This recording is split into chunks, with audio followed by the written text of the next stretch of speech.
Breaking news చూస్తున్నాం. ఆంధ్రప్రదేశ్ లో polling ముగిసింది. సమయం ముగిసే సమయానికి క్యూ లైన్లలో ఉన్న వారికి ఓటేసే అవకాశం కల్పిస్తున్నారు అధికారులు.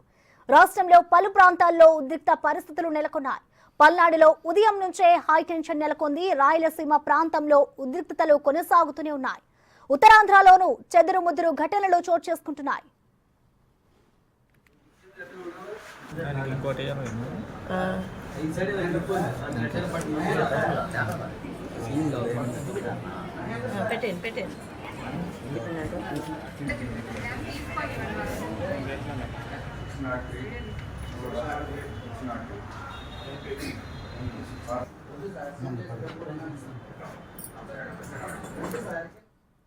అయితే గోదావరి జిల్లాలో మాత్రం పోలింగ్ ప్రశాంతంగా ముగిసింది. రాష్ట్ర వ్యాప్తంగా ఉద్రిక్త వాతావరణం నెలకొన్న నేపథ్యంలో భారీ భద్రతా నడుమ ఈవీఎంలను స్ట్రాంగ్ రూమ్ కు తరలించే ఏర్పాట్లు జరుగుతున్నాయి. కాగా ఘర్షణలపై ఈసీ అధికారి ముఖేష్ కుమార్ తీవ్రంగా మండిపడ్డారు. బాధ్యులైన వారిపై కేసులు పెట్టాలని అధికారులను ఆదేశించారు.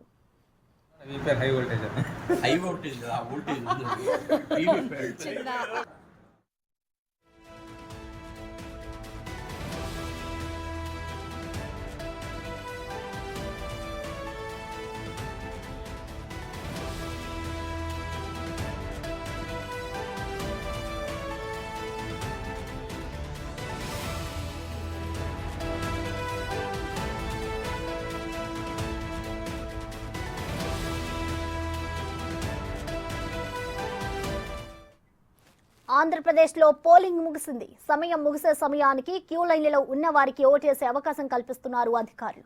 రాష్ట్రంలో పలు ప్రాంతాల్లో ఉద్రిక్త పరిస్థితులు నెలకొన్నాయి. పల్నాడులో ఉదయం నుంచే హైటెన్షన్ నెలకొంది. రాయలసీమ ప్రాంతంలో ఉద్రిక్తతలు కొనసాగుతున్నాయి. ఉత్తరాంధ్రలోనూ చెదురుముదురు ఘటనలు చోటు చేసుకున్నాయి.